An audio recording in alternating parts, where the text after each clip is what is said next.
How do you make hard, painful, ghastly, painful decisions to ensure that you can move forward? And you know, we've had this discussion. The only way behavior changes is through pain, not pleasure.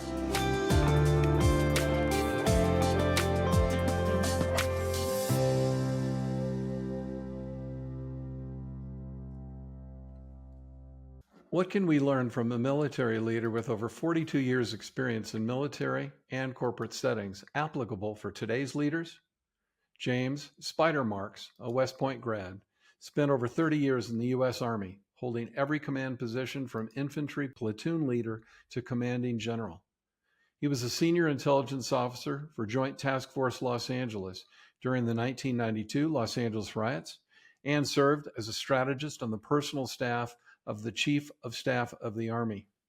He later served as a senior intelligence officer in the Balkans and South Korea and as the senior intelligence officer for the coalition forces during the Iraq War. He culminated his career as the commanding general of the U.S. Army Intelligence Center and School at Fort Huachuca, Arizona. Hope I got that right. And he later served as the president and CEO of Global Linguist Solutions, which is a private company that provided linguistics services to the U.S. military in Iraq. He became an on-air national security, military, and intelligence contributor to CNN and an adjunct professor at Georgetown University. He's also a wonderful thinker about leading powerfully, and I'm happy to call him my friend. There was so much in my interviews with Spider that we decided to publish in 2 parts, keeping true to our short-form focus for this podcast. In part 1, you'll learn that real leadership requires hard things and choices, and being willing to make sacrifices for the us or we. The notion of vulnerability is important in a leader's toolkit, especially with all the uncertainty around us in the environment. You'll learn the power of eliminating blame from failure. And you'll learn Spider's ideas about what really matters is behaviors and actions, not words, promises, or even principles unless they're acted upon.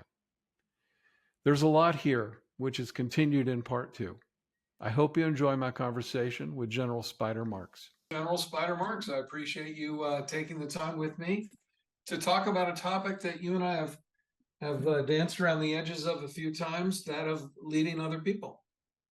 And it gives me great pleasure to talk to you. Would you take a moment to introduce yourself as you would like to be known? Foster, I spent my life in the military, both as a child. My father was in the military forever. His father was in the military forever.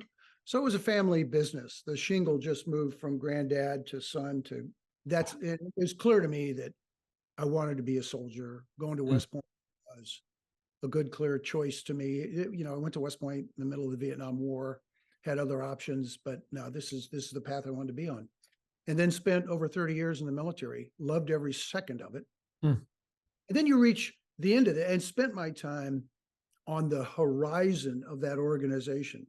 I was only at the headquarters in the Pentagon of that for 1 year. I wanted to be with soldiers. That's where the creative juices were. That's where the risk could be taken. That's where the freedom to maneuver intellectually and physically and to come up with solutions was encouraged. And then as you get more senior in that organization, your obligation is to go find those creative ideas. You were just talking about the creative juices. I would argue that I'm not particularly creative, but I think I am innovative, which is my obligation as an innovator, is to find what's creative and then let it blossom, help it blossom. Go find the time, go find the money, go find the advocacy, go find the place where it's going to stick, and then let that thing just grow and do everything in our power to make that happen. So that's how I spent my time in the military. Loved every second of it. But at the end, I was prepared to do something else because I felt I was at cross currents to some of the senior leadership in the military. I'd just come back from combat. I had some scar tissue from combat, things that we had failed to do as a military, which was our fundamental task. And I felt like our senior leaders, I was one of those senior leaders. I was disappointed with what some of the things that we had failed to do, yet it was obvious and we had identified them early on, like, let's get this going. Yeah. And so I made a decision to retire from the military. My bride, Marty, would have preferred I stick around a few more years, but I was prepared to move on to something else. And certainly, as you understand, the world has a much broader aperture moving forward than it does backwards. Unfortunately, a lot of people spend a lot of time on a very large rear-looking aperture, and you wonder, where did that come from? So true. Post life as a soldier, I've been on this rather circuitous path, finding opportunities where I could assist others realize their goals. Because I had great help in the military, I had great mentors. I was hopeful, and in a very humble way, but I was hopeful that I could help others realize their goals. In fact, Foster, the other day, somebody asked me the question, why'd you stay in the Army for so long? And I said, very simply, I had no question in my mind when I showed up every day that I had purpose. Yeah. Like two things. You show up and you have purpose. Zero debate. I had purpose every day of my life in uniform. And in my life, and so this individual said, well, what's your purpose now? Great question. And I said, well, it's to help you and others realize what your purpose is. In other words, the way I describe that is, as a young athlete, growing up as a young jock, yeah, I was very good as a teammate. I was never stellar. I was not a baller. I was not the guy that everybody went to, but I was the guy that everybody went to when something had to be done on the field and you didn't care about who got the credit. I mean, I just fell into that role. I loved it. As a team player, I did exceptionally well. That's why to this day, I would say I'm not a very good golfer because I'm out there on my own. I've boxed and I've wrestled and I've gotten my ass kicked.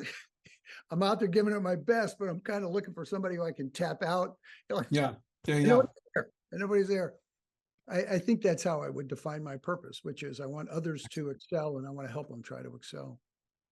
So in this crazy environment we find ourselves, and I would use the word unprecedented because it's not, but it's not unprecedented. This is the environment that the people in our organizations, including the military, find themselves in today. What are you seeing as the kind of, when you think about the best leaders that you're aware of today handling all this, what are they doing?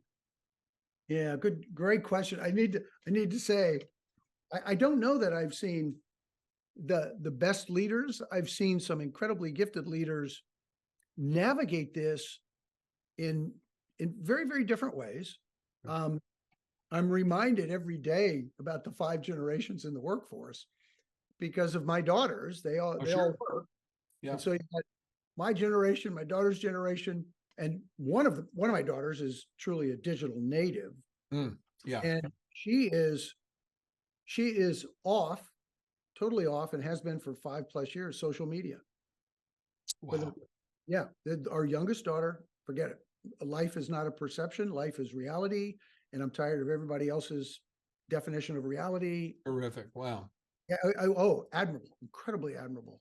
But I'm reminded that I'm at the end of that 5 generations in the workspace. As a matter of routine, my kids are going, Dad, really? Dad, really? Come on, girls. But I think the best leaders who handle that, I don't know that I can describe a person. Sure. No. Depending upon, they've all tiptoed around some issues. Let me share an observation from one of my friends, my generation, younger part of my generation, who said he is tired of people providing a balanced view. His view is everything's out of balance. Come on, there's no balanced view, but there's no disputing a fact. And we've heard that, we're fact-based. We know we're going to talk about facts. Well, we don't talk about facts because the facts suddenly have become insulting. Yeah. The fact that X is not providing sufficient value in the workspace has now become an assault on her or his ethnicity, political standing, Yep. economic placement, et cetera, educational level. And you go, no, those are not relevant. What's relevant is your behavior. Yeah. And how do you evaluate behaviors in today's world? It's incredibly difficult. I was with a group of corporate leaders about 4 or 5 months ago, corporate leaders at the top of their game, men, women, every sort of ethnicity represented, brilliantly talented, embracing, struggling with issues. And one of them asked the question. He said, General, how do you tell somebody in the workspace that they're not doing very well? My immediate response was, wow, you've been doing this for 25 years and you're at the top of and you're asking that question today. And his answer was, yeah, I'm concerned. I know I'm a heartbeat away from some legitimate in somebody else's mind complaint about how I engage with one of my colleagues, one of my subordinates, or one of my peers, or even my boss. We are walking on eggshells, and I never felt like I was on eggshells. Wow. And so, you think about it, and people will tell you all the time, I don't feel good about that. The noun feel, or the verb to feel. Yeah. But my feelings are shaken by that. Or this is what I think, or my intentions were. My view with a smile is always, I'm going to state this in a very hard-edged way. Sure. I don't care about any of that. Yeah. I don't care about how you feel. I don't care what you're thinking. I want our relationship to be based on behaviors. I'm going to be able to evaluate you, and you're going to be able to evaluate me based on my behavior. And that's foundationally so important to trust. And when I've heard you talk about your leadership style and approach before, you've mentioned this, that you do what you say you're going to do. There's high integrity to what, your behaviors and your words and your behaviors match. Am I hearing that right? Completely. And when you determine, I don't need somebody to call me out if there is a divergence between what I said and what I'm going to do. I hope somebody will call me out. Yeah. I need that, but I hope I'll realize it and raise my hand and re-engage and say, guys, I said A, I meant B, because I'm doing B right now. Let's get on the B track, or whatever. Back in the day, we played basketball and foul was called on you and you raised your hand. You said, I got it. Yeah. Or if I caused a foul before somebody called it, I said, I fouled you, man. I grabbed your shirt. Yeah. My elbow was holding you back. Exactly correct. And that is gone. Oh boy. Today it's transactional and it's reinforced. Transactional meaning I can lay it out there and somebody's going to buy it. I'm going to buy what they see. And so I can take my Facebook page and become something I want to become. Yeah. And that perception is my reality, and nobody's going to call me on it. And that's kind of starts this cascading. It goes to that's really interesting. Goes to the notion of practices and customs. My concern in today's world, we're losing some of those practices and customs. And as a result of that, we're unmoored. I would have a conversation as a child and I would say X, Y, and Z, and I shouldn't have said that. I used a word I shouldn't have used. I swore I shouldn't have, I swore and I dropped an F-bomb, or I said something I shouldn't have said. I was corrected on it, and I was told that's inappropriate behavior. Yeah. In other words, there's a standard. Well, we've lost a standard against which to evaluate our behaviors. Yeah. not how we feel, but our behaviors. And as a result of that, behaviors are accepted across the board, which means ultimately we're unmoored and we don't have any customs. We kind of do our own thing. I don't want to say we all become narcissistic, but we all become, in many ways, we're not accountable. It's whatever. Yeah, we are accountable to the moment of what we want, which Yeah. is which sounds as though you can't build a society on that. You can't build a family on that. You can't build a company on that. It's got to have high integrity. Oh my gosh. I mean, you just nailed it. We've always, we are a nation of laws because we've embraced those, they're custom. We've embraced those laws. We've passed those laws. We're a nation of laws, and we must embrace that, or we run the risk of losing that. It becomes just kind of a crap game. We're just throwing crap against the wall, and whatever happens, happens, and everything's acceptable. And you go, wow. And my concern, probably at a top level, that I'm a very optimistic guy, but we deal in the world of some incredible crap. And you okay, democracy is incredibly messy, but it also has a shelf life, and the shelf life of democracies is 250 years, and we are there. Democracies don't fail because of an external threat; they collapse internally. Yeah. So, I pray that we're going to be okay and we're going to get through it. Because the last thing, without being too maudlin, the last thing, the thing that concerns me the most, at some point I die, I'm getting buried up at West Point, and it's in the people that I've been a part of burying at West Point. It's always in the winter. It's always gray. Collars are up. The wind's blowing a little bit. Maybe there's a little bit of moisture in the air. Hands are being rubbed because yet here you are trying to say goodbye. And I have this image where I'm getting dropped in the ground, and all my grandchildren are standing around, and my oldest grandson, who is living with us now. Yeah. Let's hope he's a 25 or a 30-year-old man. And I've got some more tread on these tires. And he's standing there with all his cousins, and they're all married and they have their own babies and life is moving along. But he goes, okay, first team, which is all the first cousins. Okay, first team. No, you're not on the first team. The wives or the husbands have to go away. No, first team, come on in. And he put his arms around him. He goes, okay, listen up. Granddad was a good guy. He tried hard. We loved him. He thought he could play basketball better than he could. His jokes really kind of were horrible. He was always on the edge a little bit, being politically incorrect or whatever. But he tried hard. But now this is 25, maybe 30 years from now. But at the end of the day, he really screwed this up.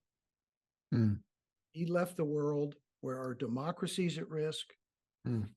We're crazy people. Our economy is unaffordable.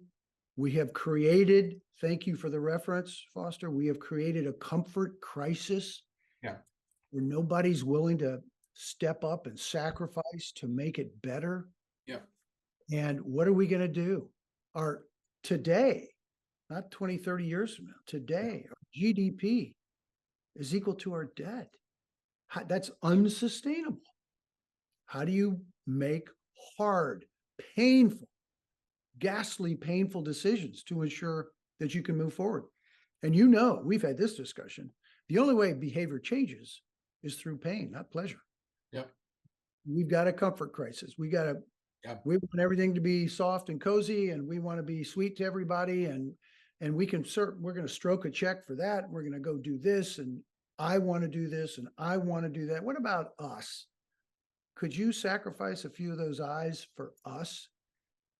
Make the collective an important part of your life. Yep. Man. So let's talk for a second. Thank you. I'm right there. Let's talk for a second about, let's turn the clock back 20 years. And you're taking over as CEO of, I'll pick a corporation, Monsanto. And you've got a top level executive team of 10 people, and you're engineering a turnaround. Their performance is not what they want, so they need a very good, strong leader like you. How do you enter into that situation and begin to build trust with people? What else is there besides consistency of your behavior? What else do you do and pay attention to? I think one of the most important things, and it's not addressed sufficiently, was not addressed sufficiently in my development as a leader, is the notion of vulnerability.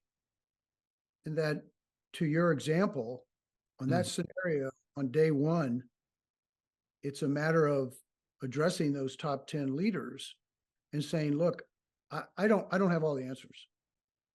You collectively probably have all the answers. I need you to realize I need your input. And I will make no decisions immediately. Yeah. Everybody's job is safe.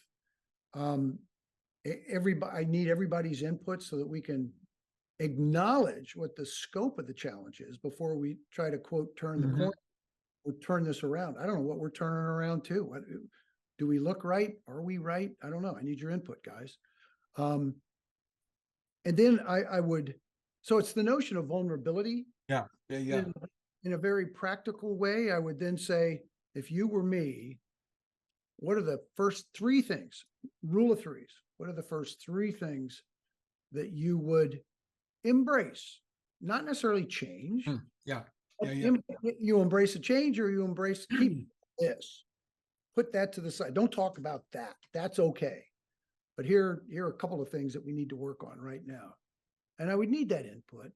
And then we'd need to, again, determine among those 30 things, top 10 leaders, what are the top three among those 30 things that we need to get to? You tell me, and then I'll tell you I didn't take this job yesterday. I took this job understanding that it was potentially a falling dart. Needed some help. I did my diligence. I liked what your core vision was, but your core vision, you started to put some restrictions on that for whatever reason. You kind of lost sight. You got over your skis in a couple areas. Yeah. And you failed to acknowledge that. So let's figure out what are those top three things that we can get to. You've got to be able to acknowledge, and I'll take full accountability, of course. Sure.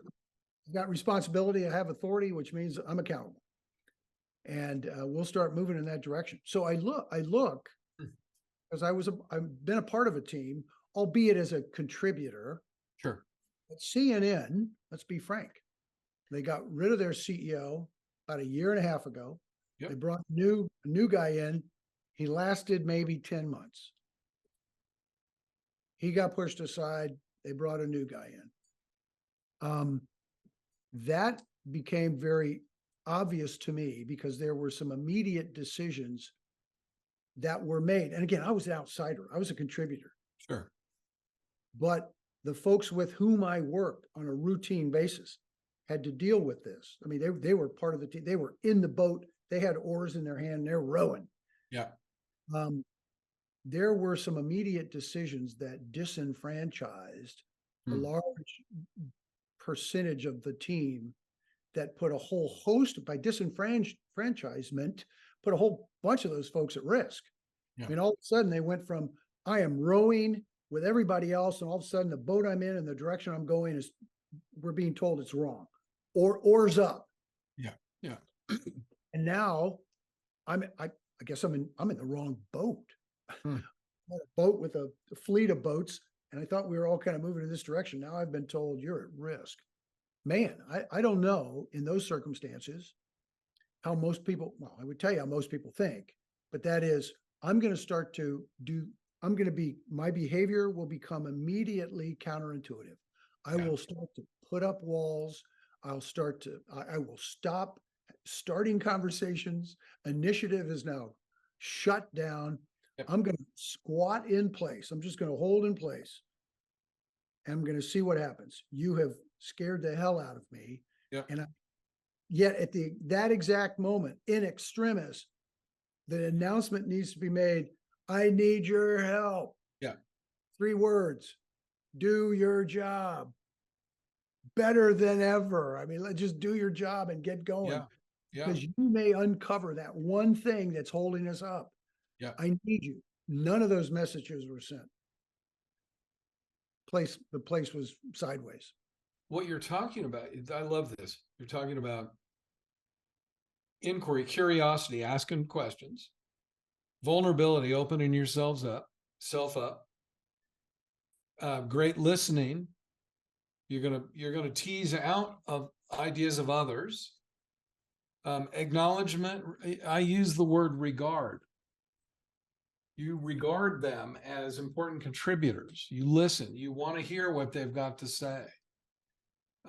You've established kind of it's not communal, but a team goal. Hey, we're in this together. Let's, like you've established a we versus when I get stressed, I'm going back into my shell and I'm focused on the I. You focused on all of you changed that by your reaction to stuff. What you've really described is the notion of, I use the term accountability, but accountability is continuous throughout the process, right? Yeah. But the evaluation of that accountability generally is after the fact, right? It's Yep. Oh yeah. Yeah, sure.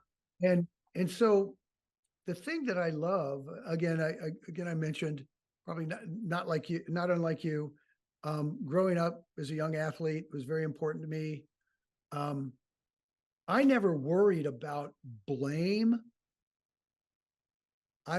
When there was a problem, I did everything in my power to try to solve that problem immediately. I use the example in football, when there's a fumble, you know what happens. 22 players are breaking their fingers to try to get to that ball. Yep. And there's no worry about blame or accountability. Yep. I mean, the ball's on the ground. ball. I want to fix it. It's a free ball. I got to fix this problem. And then afterwards you go, okay, how'd you fumble it? What happened? How'd it go down? And you work through the steps. You get none of that. You get none of that. Yeah. In an organization that doesn't ensure that the behavior to support the organization is the most important and exceeds the importance of your personal interests or desires. Yeah. You got to subjugate that. Yep. And I want you to be the best you to show up, especially at this time. When I know you think in your mind that you're going to give it your all for the next 2 weeks, and then you're going to get a notice that says it's time for you to leave. And guess what? That might happen. Yeah. Yeah. But don't negotiate with yourself. Yep. Get So out there. you mentioned that this notion of vulnerability is something you wish you had kind of learned earlier in your career. That word and approach applicable in the military? Wow. Well, I've now been out of the military for over, a decade and a half. But the reason I stayed in the military for as long as I did is that I had bosses that that demanded my participation, which indicated to me that they didn't necessarily have all the right answers. That to me is the definition of vulnerability. And they never raised a hand and said, "Hey, I'm vulnerable." Yeah. But said, "Marks, what do you think about this?"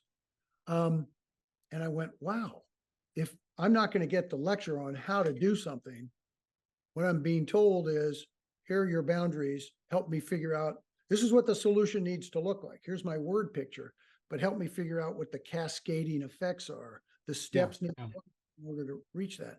That's incredibly powerful. That's vulnerability. That's saying, I don't have all the solutions. And I wish the military would incorporate that. And then you'd end up with a bunch of people whining about, oh, we're not vulnerable, we're warriors. We got to get out there. Yeah, I got it. Yeah. I got it. But you're not out there alone. You don't have all the right answers. And I figured out early in my career, if I was the only guy talking, I was going to guarantee one outcome. We're going to screw it up. There have to be edges or limits to that vulnerability. Let's call it a different word. Let's call it candor. I don't know. Let's call it something else. Be inclusive. What's that? Be inclusive. Yes. When you think about this notion about vulnerability, are there boundaries to it? Oh, there are. There should. Well, of course, because it goes back to taking your example. I woke up this morning and I felt lousy, but I chose not to engage. I chose not to go to the office for whatever reason. Legitimate or illegitimate. I struggle with that mightily. I struggle with that. I don't know, and I think there may be a whole host of societal and economic reasons why that happens. And I don't think it's just because we're on the heels of a pandemic. I think we'd been moving down this path, and it just accelerated over the course of 3 years. Yeah. We had a step function like, wow, where did that come from? I have to spend more time just kind of thinking about how somebody can acknowledge that I'm going to have a transactional relationship with you. Yeah. I've signed up. And nobody put a gun to my head. Nobody forced me. Nobody whipped me into this position to agree to this transaction and commitment. And it truly is that. It's simply a transaction. There's no sense of ownership greater than self that I want to be a part of. And that's the monster societal change that we're dealing with in my mind. Because if I felt I was a part of the team, doggone it, I'm going to show up. I'm not going to bail on my buddies. Yeah, and that's the difference. I don't understand how people can choose to bail on their buddies and just not do the work. Or I understand somebody goes, yeah, I got it done. I was supposed to be there for 6 hours, got it done at 2, so I'm out with the kids. Okay, but there was an expectation that you'd be available for that amount, but I got it. But to just say adios and walk away, you go, I don't get that. That's so. Because I'm not feeling it today, boss. I'm just not feeling it today. I know. I don't want to, I don't need to, I don't have to. It's interesting too. This is totally unrelated. And I have to jump at the top of the hour, but Okay. when somebody in this me society can go on TikTok and do a stupid little dance and make $300,000 a year, and we're trying to entice them into a minimum wage job to serve me my French fries on time, it's a tough equation. It's a really tough sell. It's a hard sell. And that goes to the notion of customs and practices and commitment.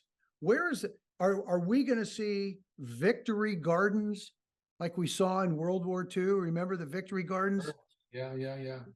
The stores aren't going to have your veggies. Right. Grow your own veggies. You're contributing to victory. Where's that level of sacrifice? The acknowledgement that there's a crisis. I've got to modify my behavior, and I'm prepared to modify my behavior. I'm willing, not only I'm prepared, I'm going to modify my behavior because there's a larger cause, there's a larger benefit as a result.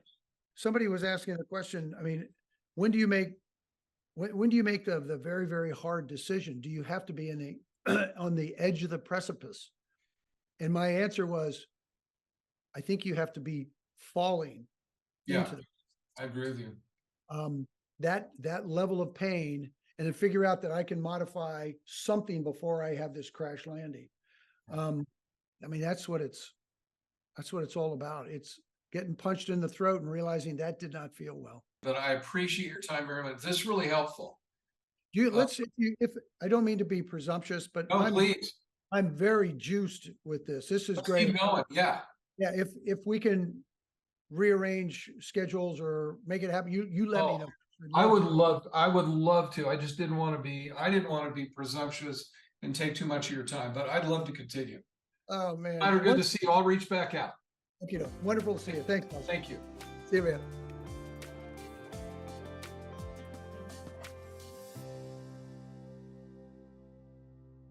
Okay, I promised, and I hope part one delivered great value. Some spider nuggets. Leadership does indeed require doing hard things and making tough choices and being willing to make sacrifices for the us or we. It's not only okay to be vulnerable, but in these uncertain times, it's a necessity for leaders. Take blame out of failure and see how quickly the learning accelerates. Finally, and I love this one, don't tell me what you stand for or make empty promises to me. Show me through your actions. Let's keep it going in part two. Thank you for listening to Stepwise. Stepwise is brought to you by Dr. Foster Mobley. Edited and promoted by Zetis. You can listen to more episodes wherever you stream podcasts.